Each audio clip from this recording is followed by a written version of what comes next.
अस्सलाम वालेकुम, मैं हूं फ़हीम खान। नेशनल सेविंग की अपडेट, प्राइवेट बैंकों की अपडेट, बजट, सरकारी मुलाजमिन की तनख्वाह, पेंशन, ईओबीआई और टैक्स की अपडेट के साथ आप लोगों की खिदमत में हाजिर हूँ। रिक्वेस्ट आप लोग से यही है, अगर आप हमारे चैनल पर नए हैं तो चैनल को सब्सक्राइब कर दें, वीडियो को लाइक कर दें, वीडियो को शेयर कर दें, बेल आइकन को प्रेस कर दें ताकि डेली बेसिस पे जब हम आप लोगों की वीडियोज़ बना रहे हैं, चाहे वो नेशनल सेविंग से रिलेटेड हो, प्राइवेट बैंकों से रिलेटेड हो, बजट हो, सरकारी मुलाजमिन की तनख्वाह हो, पेंशन हो, ईओबीआई हो, वीडियो फर्स्ट ऑफ ऑल आप लोग को मिले और आप लोग ज़्यादा से ज़्यादा फ़ायदा हासिल कर सकें। जनाब, आज की जो हमारी वीडियो है वो है फाइलर और नॉन फाइलर से रिलेटेड। पाकिस्तान में फाइलर बनना क्यों ज़रूरी है, एक तो हम आज इस टॉपिक पे डिस्कस करेंगे। फाइलर कौन बन सकता है, दूसरा इस पे डिस्कशन करेंगे, और तीसरा फाइलर बनने के क्या फ़वाइद और नॉन फाइलर की क्या नुकसान है। तो बेसिकली आज ये 3 टॉपिक है हमारे पास। फाइलर कौन शख्स है, कौन शख्स फाइलर है, ठीक है। जो शख्स एफबीआर की एक्टिव टैक्स पेयर लिस्ट, जिसको एटीएल लिस्ट भी कहते हैं, जो शख्स एटीएल लिस्ट में जो है एफबीआर के एटीएल लिस्ट में मौजूद है उसको हम फाइलर कहेंगे। मतलब आप एफबीआर के एक्टिव टैक्स पेयर लिस्ट में शनाख्ती कार्ड नंबर डालकर या फिर एनटीएन नंबर के अगेंस्ट चेक कर सकते हैं कि आपका नाम active tax payer list ATL list में मौजूद है या नहीं है। अगर मौजूद है तो आप फाइलर हैं, अगर मौजूद नहीं है तो आप नॉन फाइलर, ठीक है। पाकिस्तान में फाइलर बनना क्यों ज़रूरी है? पाकिस्तान में फाइलर बनना इसलिए ज़रूरी है कि जनाब वज़ीर ख़जाना साहब कहते हैं कि लोग 5 करोड़ रुपए कमाते हैं और 5,000 रुपये भी जो है वो इनकम टैक्स अदा नहीं करते हैं। आईएमएफ ने सख्ती के साथ कहा है कि जनाब हर वो शख्स जो टैक्स भर सकता है इसको हर हाल में टैक्स नेट में आना पड़ेगा, फाइलर बनना पड़ेगा। बहुत से लोग ऐसे हैं जनाब जो प्रॉपर इनकम टैक्स भर रहे होते हैं, जैसे बैंक का स्टाफ हो गया, उनको जब सैलरी आती है तो उससे पहले ही जो है उनका जो एचआर होता है वो इनकम टैक्स काट लेता है, ठीक है। और इसी तरह मल्टीनेशनल कंपनीज़ हो गई, जो बड़ी कंपनीज़ हो गई, उनकी सैलरी से पहले जो है वो इनकम टैक्स काट लिया जाता है और इनकम टैक्स उनके सीएनआईसी के अगेंस्ट या एनटीएन के अगेंस्ट जमा करवा दिया जाता है, ठीक है।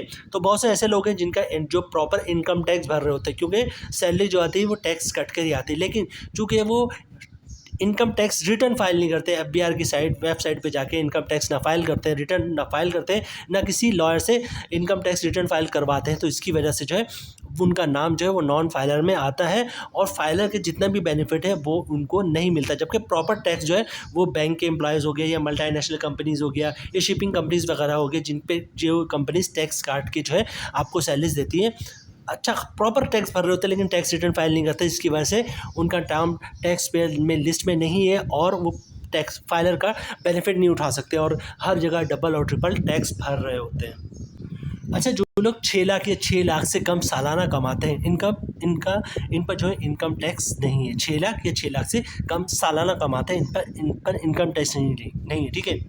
वो लोग क्या करें जनाब, वो लोग एफबीआर की वेबसाइट पे जाके जो है वो ज़ीरो का टैक्स रिटर्न फाइल करेंगे तो उनका नाम जो है वो नॉन फाइलर से फाइलर की लिस्ट में आ जाएगा और उनको सारे वही बेनिफिट मिलेंगे जो फाइलर को मिलते हैं, जबकि उनको वो जो है 1 रुपये का भी जो इनकम टैक्स रिटर्न फाइल नहीं करते हैं।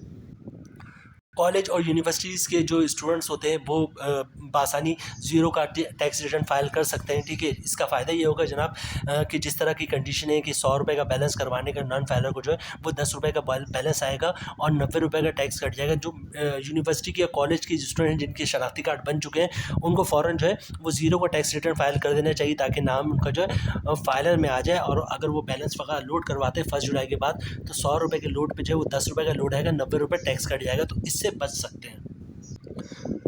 जो लोग 6 लाख या 6 लाख से ज़्यादा कमाते हैं, 10 लाख, 12 लाख, 15 लाख रुपए कमाते हैं, ठीक है, इन पर इनकम टैक्स है। मुख्तलिफ इनकम पर मुख्तलिफ इनकम टैक्स है। जैसे जैसे आप ज़्यादा इनकम होगी, आपकी सालाना इनकम 20 लाख होगी, 30 लाख होगी, 50 लाख होगी, 1 करोड़ होगी, तो उसी हिसाब से आपका इनकम टैक्स में इजाफा होता जाएगा।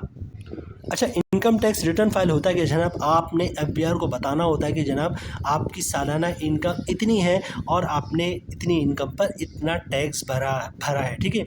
अगर इनकम टैक्स जो है अगर जो आपने टैक्स भरा है, अगर इनकम के हिसाब से आपने टैक्स कम भरा है, मतलब फॉर एग्जांपल आपने 2 लाख रुपए इनकम टैक्स भरना था और आपने 1 लाख भरा है, तो आपको मज़ीद टैक्स जो है वो भरना पड़ेगा। इनकम टैक्स रिटर्न फाइल करते वक्त आपको सारी डिटेल गुशवारे की सूरत में सही सही जमा करवानी होती है। आपको अपना जो इनकम है वो बिल्कुल सही सही मेंशन करना होता है, क्योंकि फॉर एग्जांपल आपने ये मेंशन किया है जनाब कि आपका जो सालाना इनकम है वो 8 लाख रुपए है और 8 लाख रुपए के हिसाब से आपने इनकम टैक्स इतना भरा है, और फिर पता ही चलता है जनाब कि आपने जो है वो 10 करोड़ रुपए घर भरा है, घर ख़रीदा है, ठीक है। तो यहाँ पर बहुत बड़ी वैल्यूएशन का इशू आ जाता है, क्योंकि वो शख्स जो 8 लाख रुपए सालाना कमा रहा है और फिर वो शो कर रहा है कि 7.5 लाख रुपए 8 लाख रुपए उसके खर्च हो जाते हैं बिजली के बिल पे, गैस में, और मंथली जो है वो परचून के और राशन में और इसमें उसमें घर के किराए में जो है पूरे 8 लाख रुपए खर्च हो जाते हैं। फिर वो शख्स जो है वो 10 करोड़ रुपए घर कैसे खरीद सकता है, ठीक है। तो आपको इनकम टैक्स रिटर्न फाइल करते वक्त गोशवारा बिल्कुल इनकम जो है वो आपको सही सही बतानी होती है, वरना आगे जाकर प्रॉब्लम होता है, क्योंकि जब 10 करोड़ का घर खरीदेंगे वो भी घर आपके नाम पे ही होगा और वो भी एफबीआर के रिकॉर्ड में जाएगा।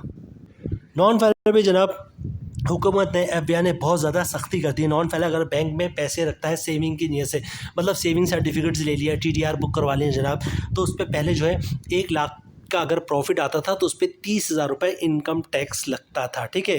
फाइलर को जो है 15,000 रुपये लगेगा 1 लाख पर, और नॉन फाइलर पे जो है वो 30,000 लगता था। लेकिन अब जो है वो एफबीआई ने ये किया कि जनाब 30% टैक्स को जो नॉन फाइलर के लिए वो 45% कर दिया। मतलब अगर किसी शख्स का उसने बैंक में पैसे रखा हुआ है या फिर सेविंग में रखा, नेशनल सेविंग में रखा हुआ है, या फिर टीडीआर बुक करा हुआ है और उसका 1 लाख का प्रॉफिट आता है और वो नॉन फाइलर है, तो उसको 45,000 रुपये जो है वो टैक्स भरना पड़ेगा। फाइलर है तो 15,000 भरना पड़ेगा, नॉन फाइलर है तो 45,000 भरना पड़ेगा, ठीक है। और इसी तरह का उसका 10 लाख रुपए का टैक्स आता है तो 4 लाख जो है 4.5 लाख रुपए जो है उसको इनकम टैक्स भरना पड़ेगा, और अगर वो फाइलर होगा तो 1.5 लाख रुपए भरना पड़ेगा, ठीक है। तो 10 लाख में अगर 4.5 लाख रुपए जो है आपका टैक्स निकल जाएगा तो समझ लें 50% तो आपका टैक्स में निकल गया। तो ये वजह है कि पाकिस्तान में फाइलर बनना बहुत ज़रूरी हो गया है। इसके साथ तो और चीज़ें भी ऐड कर दूँ जनाब, नॉन फाइलर को बैरून मुल्क सफ़र करने पे पाबंदी लगने वाली है। मतलब एफबीआई ने अनाउंस तो कर दिया है, वज़ीर ख़जाना ने अनाउंस कर दिया कि जो नॉन फाइलर होंगे वो गैर मुल्की सफ़र नहीं कर पाएंगे, ठीक है। और इसी तरह जनाब अगर वो नॉन फाइलर कोई घर या मकान ख़रीदते हैं तो उस पर जो टैक्स लगेगा वो 45% लगेगा, ठीक है। और बात कर ले जनाब नॉन फाइलर की, जो पहले भी मैं अब ऊपर अर्ज़ कर चुका हूँ कि अगर नॉन फाइलर जो है 100 का बैलेंस लोड करवाता है या 100 का बैलेंस ट्रांसफ़र करवाता है तो 90 रुपये टैक्स कट जाएगा और सिर्फ 10 रुपये का बैलेंस आएगा।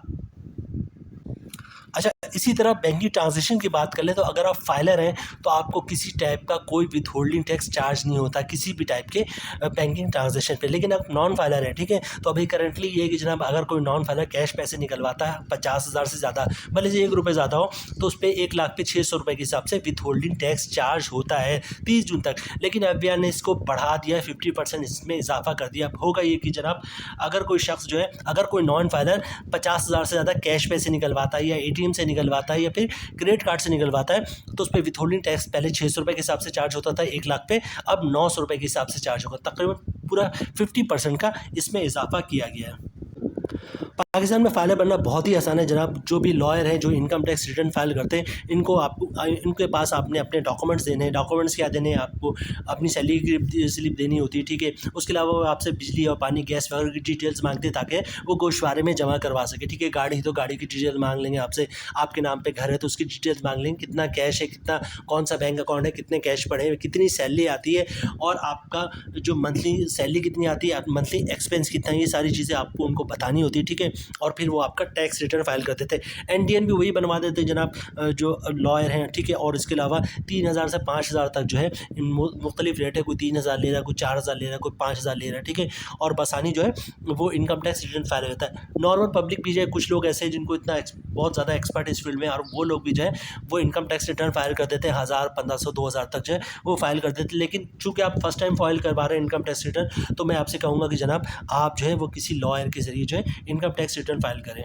अच्छा, ओवरसीज़ पाकिस्तान के बारे में यही कि जनाब ओवरसीज़ पाकिस्तानी जो है वो ओवरसीज़ पाकिस्तानी का इनकम टैक्स रिटर्न फाइल करते हैं, तो उसमें कोई जो है वो बाहर से पैसे भेजेगा तो उस पर किसी टाइप का कोई टैक्स नहीं है, लेकिन उसको रिटर्न फाइल करना पड़ेगा। हाँ, अगर वो पाकिस्तान में यहाँ पे जो कोई बिज़नेस करता है, फॉर एग्जाम्पल बैंकों में सेविंग अकाउंट में पैसे रखता है और उससे प्रॉफिट आता है तो उस पर टैक्स लगेगा, क्योंकि टैक्स की कंडीशन ये है कि पाकिस्तानी इनकम पे टैक्स लगता है। कोई बाहर से पैसे भेज रहा है उस पर टैक्स नहीं लगेगा, क्योंकि वो बाहर से भेज रहा है। ठीक है, पाकिस्तान में रह के जो लोग पाकिस्तान के अंदर कमा रहे हैं, इनकम कमा रहे पाकिस्तान के अंदर रह के, उनके इनकम पे टैक्स लगेगा। कोई सऊदीया से कमा के भेज रहा है उस पर टैक्स नहीं लगेगा। हाँ, सऊदीया से कमा के पाकिस्तान में भेज रहा है और यहाँ पे बिजनेस कर रहा है, प्रॉपर्टी का कर रहा है, या TDR बुक करवा रहा है, या फिर बहबूद सेविंग सर्टिफिकेट में पैसे रखे हुए हैं, या किसी और टाइप की फाइनेंशियल ट्रांजेक्शन कर रहा है जिस पे उसको प्रॉफिट मिल रहा है, पाकिस्तान के अंदर रह के उसके बिजनेस कर रहा है, तो उस पर फिर जो है इनकम टैक्स लगेगा। जनाब, कोशिश ये की है कि फाइलर और नॉन फाइलर को कम्प्लीटली आपके साथ डिस्कस करें। ठीक है, फाइलर को कम्प्लीटली कोशिश किया है कि आप लोगों के साथ जो है जितनी इन्फॉर्मेशन हमारे पास थी आप लोगों के साथ शेयर करें। उम्मीद है वीडियो आप लोगों को पसंद आई होगी। मिलते हैं नेक्स्ट वीडियो में इंशाल्लाह, तब तक के लिए अल्लाह हाफिज़।